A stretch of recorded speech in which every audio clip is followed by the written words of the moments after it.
Good morning friends, आप सभी का स्वागत है द स्टूडेंट चैनल में।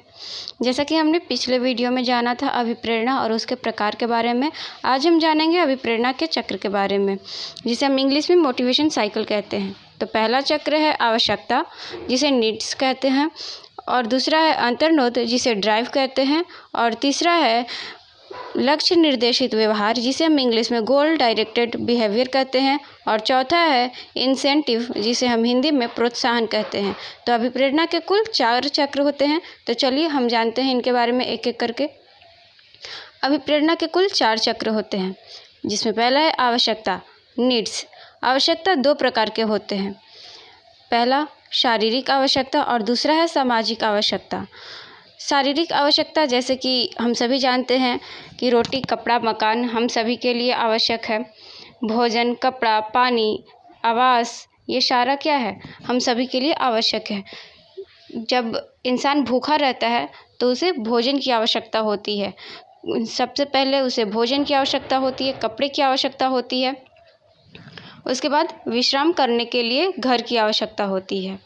जब शारीरिक आवश्यकता पूरी हो जाती है तब मनुष्य के जीवन में एक सामाजिक आवश्यकता उत्पन्न होती है। उन्हें ज़रूरत पड़ती है सामाजिक आवश्यकता की। कब? जब शारीरिक आवश्यकता पूरी हो जाती है तब हमें सोशल नीड्स की आवश्यकता होती है। जैसे पद यानी कि पोजीशन, उपलब्धि यानी अचीवमेंट, और आय मतलब इनकम, ये सारे चीज़ क्या हो गए, सामाजिक आवश्यकता हो गए। जैसे अभी हम टीचर बनने के लिए सीटेट का तैयारी कर रहे हैं।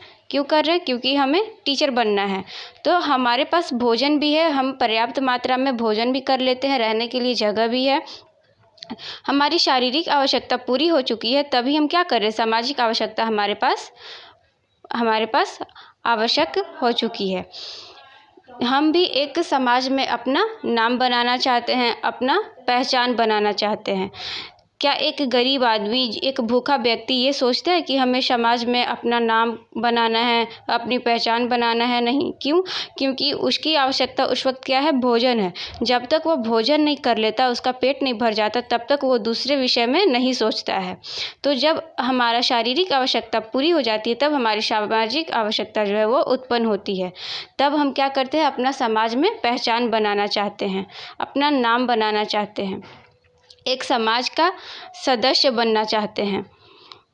और दूसरा है अंतर्नोद, ड्राइव। जैसे आवश्यकता के बाद एवं सक्रिय की स्थिति अंतर्नोद कहलाती है।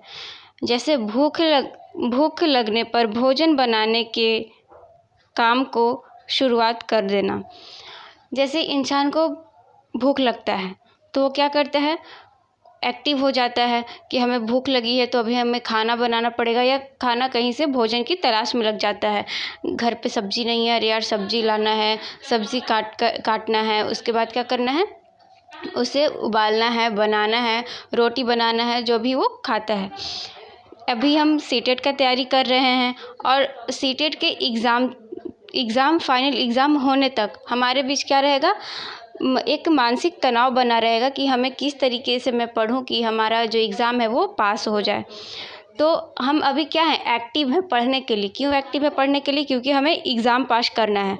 तो काम को शुरुआत करने से और काम को अंत करने के बीच में जो भी एक्टिविटी होती है, जो हम करते हैं, वो क्या हो जाता है, ड्राइव होता है, अंतर्नोद हो जाता है। मतलब काम को करना शुरू कर देता है इंसान, उस बीच में वो सक्रिय रहता है, एक्टिव हो जाता है, और तनाव की स्थिति भी उत्पन्न होती है।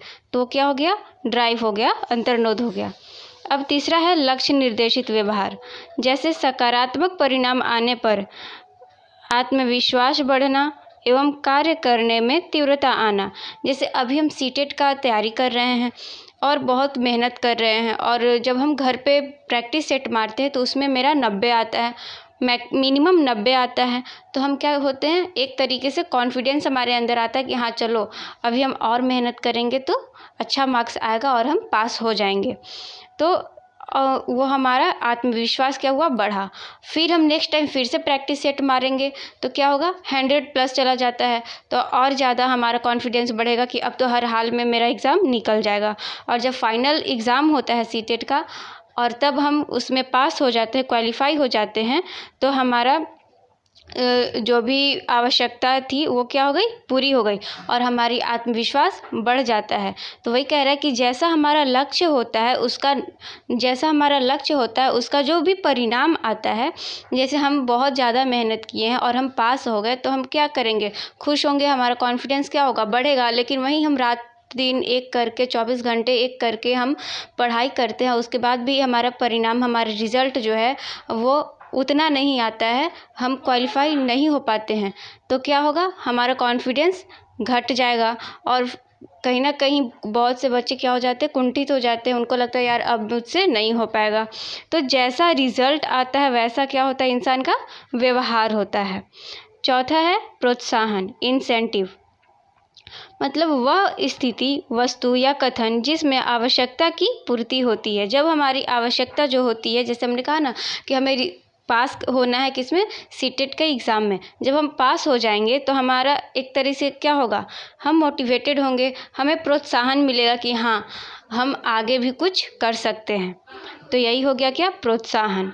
आशा करती हूँ आप लोगों को यहाँ तक समझ में आ गया हो। अगर कहीं पे कुछ प्रॉब्लम हो रही हो तो आप कमेंट बॉक्स में कमेंट करके हमें ज़रूर बताइएगा। और अगर वीडियो आपको पसंद आया तो वीडियो को लाइक, सब्सक्राइब और शेयर ज़रूर कीजिएगा। धन्यवाद।